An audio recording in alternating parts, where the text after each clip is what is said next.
اچھا بھائی، رمضان میں انتقال کی کیا فضیلت ہے؟ کیا رمضان میں مرنے والے کی کوئی زائد فضیلت ہے؟ کیا اس سے حساب و کتاب نہیں ہوتا؟ محمد اویس انڈیا سے۔ بعض روایتوں میں آتا ہے جو جمعے کی رات کو انتقال کرے گا اس سے عذاب قبر نہیں ہوتا، بعض میں آتا ہے جو رمضان میں انتقال کرے گا اس سے عذاب قبر نہیں ہوتا، پھر بعض میں آتا ہے کہ قیامت تک کے لیے ہٹا لیا جاتا ہے، بعض سے پتہ چلتا ہے صرف رمضان میں ہٹایا جاتا ہے۔ لیکن اس بارے میں جتنی روایتیں سب ضعیف ہیں اور بہت زیادہ ضعیف ہیں، تھوڑی بہت ضعیف بھی نہیں ہیں۔ تو بعض علماء نے دیکھا کہ چلو روایتیں ہیں، اللہ کی رحمت سے امید کی جا سکتی ہے کہ بخشش ہو جائے گی، لیکن حقیقت جو ہے نا دلائل کی قوت کی روح سے ان روایتوں میں جان نہیں ہے۔ تو اس لیے جو ہے وہ اللہ کی رحمت سے تو دیکھیں کچھ بھی امید لگائی جا سکتی ہے، لیکن اگر ہم اللہ کی طرف منسوب کر کے کہیں اللہ کی طرف، یقینی طور پر تو اسی بات کی نسبت کی جائے گی جو اللہ کے رسول نے کہی ہے، اور جو اللہ کے رسول سے ہم تک صحیح سند کے ساتھ پہنچی ہے اس بات کی نسبت تو کی جائے گی۔ اس کے علاوہ نسبت کرنے میں جو ہے نا میری رائے تو یہ کہ احتیاط سے کام لینا چاہیے۔ البتہ یہ ضرور ہے کہ جو بھی مقدس جگہیں ہوں، مقدس مقامات ہوں، تو ان مقدس جگہیں اور ان مقدس مقامات میں موت کی ویسے ہی ایک فضیلت ہے۔ تو جمعے کا دن اور جمعے کی رات بھی مقدس، اور رمضان بھی مقدس ہے، اور روزے کی حالت میں موت پر صحیح حدیث ہے کہ روزے کی حالت میں جس کی موت واقع ہوگی جنت میں داخل ہوگا، اس پر مسند احمد کی صحیح روایت موجود ہے۔ تو اور رمضان میں اگر کوئی کسی کی موت واقع ہوتی ہے تو ہم اللہ کی رحمت سے امید کر سکتے ہیں کہ اس پر رحمت زیادہ ہوگی، جیسے مدینہ میں موت ہے، مکہ میں موت ہے، یا جنت البقیع میں دفن ہونا، یہ سب فضیلت والی چیزیں تو اللہ کی رحمت سے امید کی جا سکتی ہے۔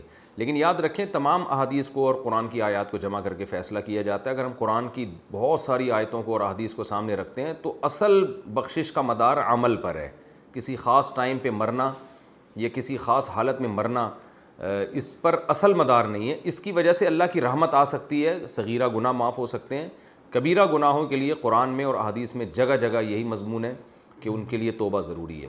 یہ اس لیے کہہ رہا ہوں کہ بعض دفعہ لوگ کوئی بہت بڑا کھلے عام گناہ گار ہوتا ہے، کھلے عام بدماشی کر رہا ہوتا ہے، ظلم کر رہا ہوتا ہے، رمضان میں مر جاتا ہے تو ہم اس کو جنت میں پہنچا دیتے ہیں۔ اس سے کیا ہوتا ہے؟ لوگوں میں بدعملی پیدا ہوتی ہے، اور قرآن کی ان آیتوں کا انکار لازم آتا ہے جس میں اللہ نے فرمایا کہ وَذَرُوا ظَاهِرَ الْإِثْمِ وَبَاطِنَا، ظاہری گناہ بھی چھوڑو، چھپے ہوئے گناہ بھی چھوڑو۔ ان الذین یکسبون الاثم، جو لوگ گناہ کماتے ہیں، سیجزون، عن قریب ان کو بدلہ دیا جائے گا۔ تو اللہ نے یہ نہیں کہا جو گناہ کماتے ہیں ان کو سزا ملے گی بشرطے کہ وہ شوال میں فوت ہوں یا رمضان میں نہ ہوں، ایسا کچھ نہیں ہے۔ اصل قانون یہی ہے۔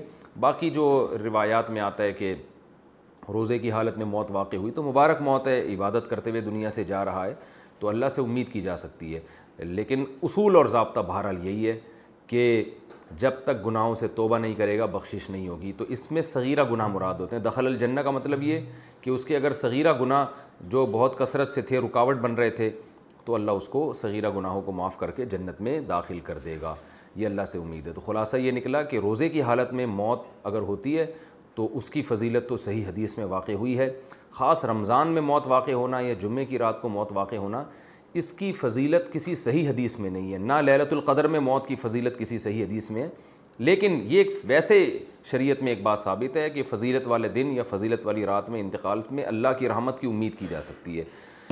البتہ بعض علماء دوسری طرف بھی گئے ہیں تو اختلافی مسئلہ ہے، جس عالم کی رائے زیادہ سمجھ میں آتی ہے اس کو فالو کر لینا چاہیے۔ Thanks for watching. Don't forget to like, comment, share and subscribe to Mufti Tariq Masood Speeches channel.